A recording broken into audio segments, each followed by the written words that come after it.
Olá, sou a Cauane Rocha, sejam bem-vindos ao podcast Nós em Pauta, o podcast de Humanidades do Instituto Federal de São Paulo, campus Jacareí.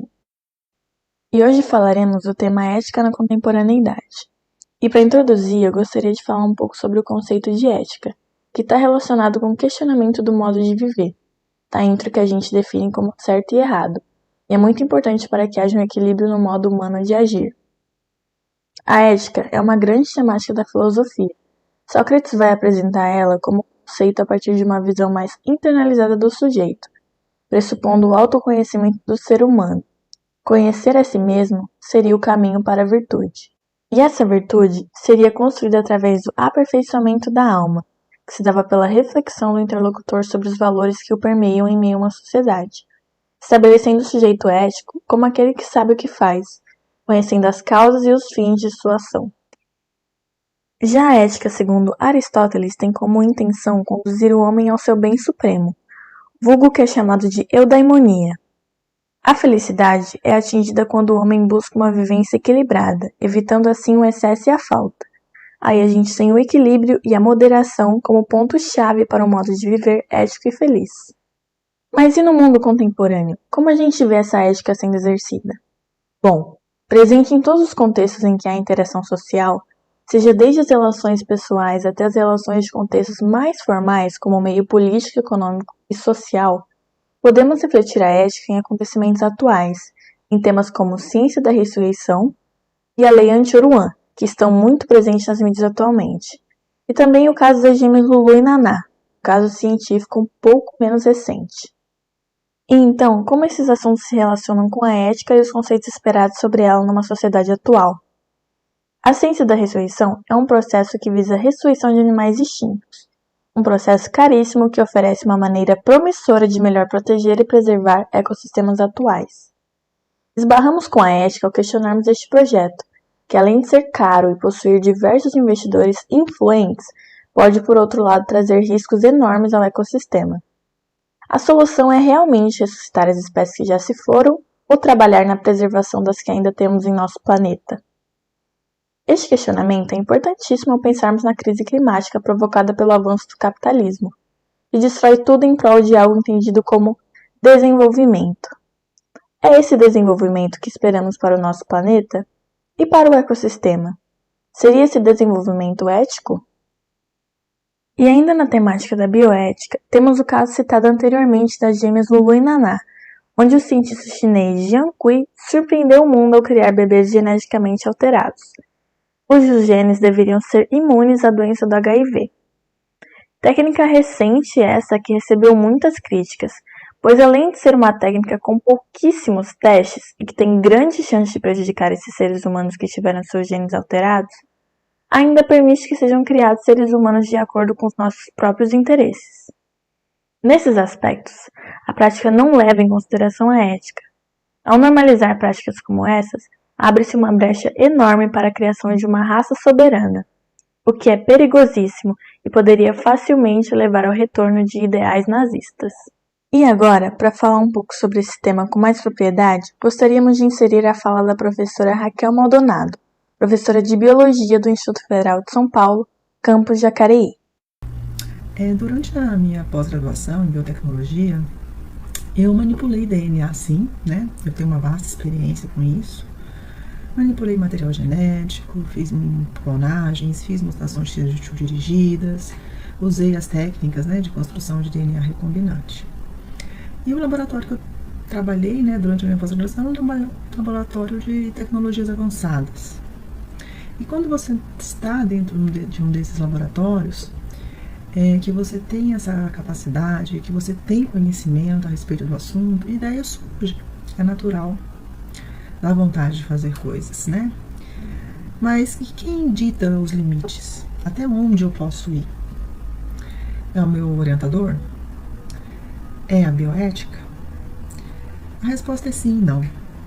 Sim, porque realmente, né, existe um comitê de bioética internacional que acompanha o progresso das ciências, as suas aplicações, e eles fazem, né, recomendações, relatórios para garantir o respeito à dignidade, né? E eles influenciam os países a elaborar as leis da bioética.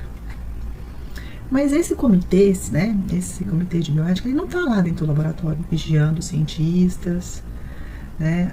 Não existe um vigilante do governo dentro dos laboratórios. Então, voltando à pergunta, é a bioética que impõe os limites? E eu disse que não, também. Por que não? Porque quem impõe, na verdade, o verdadeiro limite é a nossa moral. É aquilo que fazemos mesmo quando não estamos sendo vigiados. Então, as leis da bioética, elas existem e devemos respeitá-las, mesmo que eu não concorde. Mesmo que eu tenha argumentos, conhecimentos suficientes, eu tenho que respeitar, tá? E se eu sou essa pessoa que tenho esses argumentos, que eu tenho conhecimento, que eu tenho provas baseadas na ciência para defender a manipulação de genomas humanos, que é o que aconteceu com a Luva e com a Nana, a clonagem de seres vivos, a clonagem de animais de estimação, enfim, todas essas inúmeras possibilidades que são barradas, né, pelas leis da bioética. Se eu tenho esses conhecimentos, então que eu percorra o caminho longo, que eu busque formas de mudar, de alterar essas recomendações feitas pela bioética, e que assim as leis possam ser mudadas, para que dessa forma nós tenhamos sim uma ciência limpa. No caso de Lulu e Nana, o pesquisador foi antiético na edição do genoma dessas crianças, o que as tornam verdadeiras cobaias eternas. Enquanto viverem, elas são cobaias de um experimento genético, algo que viola os direitos humanos de forma brutal. Elas para sempre vão ter que ser monitoradas. E isso não foi ao acaso, elas não nasceram assim, elas foram planejadas assim. Além disso, né, além dessa violação da bioética, eles não esclareceram, né, aos pais o que realmente estava se tratando. Então, realmente é um caso que tem que ter muita discussão e o que se pensar do que foi feito, para que novos casos, né, não venham a acontecer. Essa é a minha opinião. Deixo aqui o meu agradecimento pela participação. Um bom dia a todos. E agora, para mudar um pouco de assunto, temos também um tema muito pertinente atualmente e que chegou a afetar diretamente a comunidade artística da nossa cidade de Jacareí. O projeto de lei Anti-Oruan, que diz ter como pretexto proibir a contratação ou apoio a eventos com apologia ao crime e facções. Esse projeto de lei mostra mais uma vontade e empenho das elites de perseguir e criminalizar movimentos como o rap e o funk, que denunciam as duras realidades e as repressões sofridas por povos marginalizados através da arte. Conteúdos estes que são consumidos principalmente por pessoas pretas e pobres. Perseguição essa que a gente sabe que não é vista sobre o gênero musical sertanejo, por exemplo, que exalta um estilo de vida inatingível para a maioria da população do nosso país, que tem crimes, casos de corrupção enormes envolvidos e até denúncias de trabalho escravo. Esses casos geralmente têm como protagonistas artistas muito bem pagos, inclusive. Mas felizmente, a burguesia ainda não conseguiu se apropriar do funk e do rap, que segue sendo música de povos marginalizados. E por isso, a gente vê essa tentativa de apagamento, de diminuição de espaço e até o que poderíamos chamar de política de embranquecimento cultural para esse povo. A Lei Anti-Oruan, na visão ética, apresenta o falso moralismo, onde põe como objetivo o intuito de garantir a integridade infanto-juvenil, quando por trás sabemos que o objetivo é outro, o de impedir a expressão e barrar a arte marginal. Desprezar a cultura de um povo historicamente rejeitado e infringir no seu direito de acessar sua cultura e dos seus demais, e além disso, impedindo-os de usufruir dos espaços de lazer no local onde residem, está dentro de uma visão ética? Ou apenas envolto de falso moralismo que esconde algo muito maior? Vale o questionamento. E agora, para finalizar, o Nós em Pauta gostaria de convidar o artista Dedo MC, artista underground da cena musical do rap em Jacareí, também o aluno Nicolas Nascimento, do Instituto Federal Campus Jacareí, que vem acompanhando a cena do rap e do hip hop há um tempo na cidade. Bom dia ou boa noite aí. Primeiramente, obrigado pelo espaço, satisfação fazer parte disso. Eu sou o Dedo MC, garoto negro, sou MC e fomentador cultural, organizador de eventos culturais, principalmente na área do hip hop. E entrando direto ao assunto, né, que é a Lei Anti-Oruan. A Lei Anti-Oruan é mais uma das formas que o sistema encontrou para controlar o que pode e o que não pode ser dito. ela constitui basicamente em controlar ações culturais que façam apologia ao crime. O problema disso é que a arte é muito sobre a vivência dos artistas.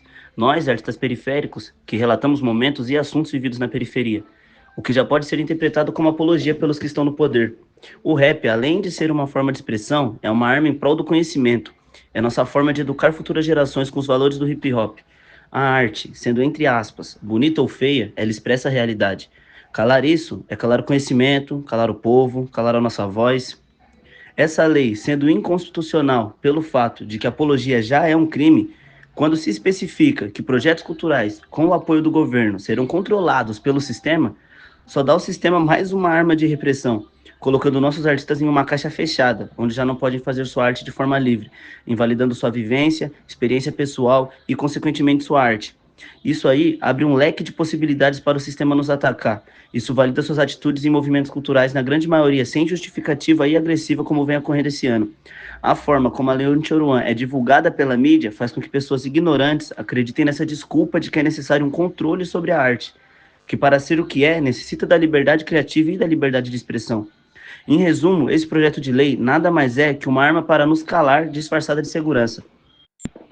A Lei Anti-Oruan, como é divulgada pela mídia, como é passada, como se é exposta e como se é dita, para pessoas ignorantes, principalmente pessoas mais velhas ou pessoas de fora desses assuntos culturais, elas entendem isso como algo benéfico.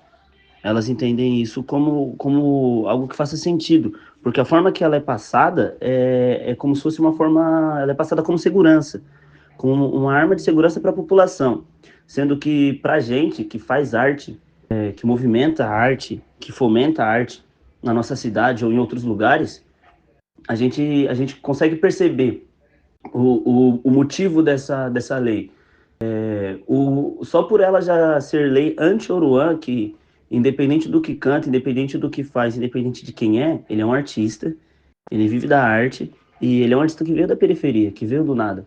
Ele é um cara que conseguiu realizar os sonhos que muitos de nós têm. Então, invalidar toda a carreira de um artista por conta da sua opinião pessoal sobre o que ele é ou o que ele faz, já não faz sentido. As pessoas acham muito comum crimes serem relatados em filmes, em séries, em todas as outras formas de arte, todas as outras formas de expressão artística. Quando o crime é relatado, sendo uma história fictícia ou não, na música, principalmente no rap e no funk, ele é relatado da forma exata de como ele é. Na grande maioria das vezes é relatado em primeira pessoa. O artista que está representando essa história na música, na grande maioria das vezes, ele não viveu isso. Ele não foi o cara que assaltou um banco, ele não foi o cara que fugiu, ele não é o cara que está na cadeia. Ele está relatando a história do que ele cresceu vendo. Às vezes com um tio, às vezes com um irmão, às vezes com um amigo na rua. Geralmente é um mix de histórias até. E isso pode ser visto como apologia. Mas isso acaba fechando a cabeça das pessoas que estão para escutar isso. Muitas pessoas não têm contato a essa realidade, é uma realidade muito longe da vida delas, e o único contato que elas têm com isso é a arte. O contato de uma criança que mora em periferia com o crime não é só arte, ele vê isso na rua, ele vê isso quando ele abre a porta da casa dele, ele vê isso quando ele sai para a rua. E a arte ajuda ele a diferenciar o certo e o errado, o que faz sentido e o que não faz sentido. A apologia, por já ser um crime, não se faz sentido ter que ter uma lei, um projeto de lei que invalide os artistas de falar o que viveram, o que viram, o que sentiram. Muito no rap é muito comum, tanto em batalhas de rima como em poesias, principalmente o slam, a poesia marginal, as músicas. É muito comum que você fale sobre situações vividas. É muito comum que você fale sobre repressão policial. É muito comum que você ataque o sistema. E se o sistema está controlando o que pode e o que não pode ser dito, como que isso é feito? De que forma isso é feito? E aí, onde é que fica a liberdade de expressão? Onde é que fica a liberdade artística? Onde é que fica o eu criativo do artista? Em vez de fomentar a cultura, isso apenas fecha a cabeça das pessoas. Muitas pessoas, por não entenderem esse contexto da lei, acreditarem no que a mídia passa, vão achar isso como algo bom, como algo benéfico para a sociedade, sendo que nós que atuamos na área facilmente conseguimos ver a diferença e entender o quanto isso impacta pra gente. A arte, ela forma pessoas, ela educa pessoas, principalmente o hip hop, que é a área que eu atuo, ela educa, ela ensina, tanto de forma política quanto de forma social. E se você cala isso, se você fecha isso em um ambiente onde é o único ambiente onde as pessoas podem falar isso, podem ser livres, você mata um artista. Você mata um artista. Porque o artista nada mais é do que alguém que sente e expõe seus sentimentos da forma de arte. E sem estender muito, era isso que eu tinha escrito, era mais ou menos isso que eu tinha pensado, e é isso que eu senti de passar para vocês. Obrigadão aí pelo espaço e até uma próxima. Olá, meu nome é Nicolas do Nascimento, eu sou estudante do Instituto Federal de São Paulo, campus Jacareí. Também faço parte do movimento estudantil do campus, mais especificamente do Grêmio Estudantil. Quando a Cauane me ofereceu esse convite para falar sobre a Lei Anti-Urban, eu acho que a gente tem que partir do princípio de que, basicamente, a lei diz, a grosso modo, de que o poder público não vai poder mais fomentar atividades, rodas, oficinas de artistas ou grupos que fazem algum tipo de apologia ao crime, certo? Só que a grande questão dessa lei é quem vai determinar o que é apologia, quem vai dizer se algo é apologia ou não, né? É, Dentro disso, a gente já pode tirar do próprio princípio do nome da lei, né? Porque a lei podia ser qualquer outro nome, mas não. Ela carrega o nome de uma pessoa preta, favelada, que dentro de um estilo musical que a gente conhece, que já é criminalizado no Brasil, que é o trap e o rap, certo? E aí, a nossa grande questão é como que ela vai ser colocada aqui, né, no município de Jacareí. Ela já foi votada, ela foi aprovada, tanto que no dia da Câmara, é, durante toda a manifestação popular, né, das pessoas da batalha, do pessoal, dos servidores que a gente conseguiu apoio também, que durante esse dia da Câmara foi votada e aprovada uma emenda dizendo que as rodas de rima, ou seja, as rodas culturais, não seriam afetadas por essa lei. Só que aí, alguns dias depois, o vereador bolsonarista, que foi o cara que apresentou o plano de lei, né, aqui em Jacareí, ele soltou um vídeo depois de um evento chamado Resenha de Artista, que é um evento de arte marginalizada, praticamente, que envolve grafite e rap, rodas de rima, enfim. E postou um vídeo após esse dia em que ele plantou dois recipientes de licor 43 com o lacre de roupa, sabe? Aqueles lacrezinhos de roupa dizendo que ainda estava lacrado e que provavelmente veio de origem de roubo, né? A gente já começa aí, né? Porque, assim, o primeiro passo que ele dá é dizer que algo caro que foi encontrado no dia seguinte, foi encontrado entre aspas, né?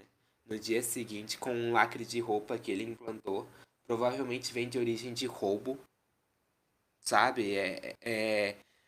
Eu acho que a nossa maior preocupação é com isso, com quem que vai ditar o que é isso, sabe? Como que isso não é uma criminalização, a arte de rua periférica?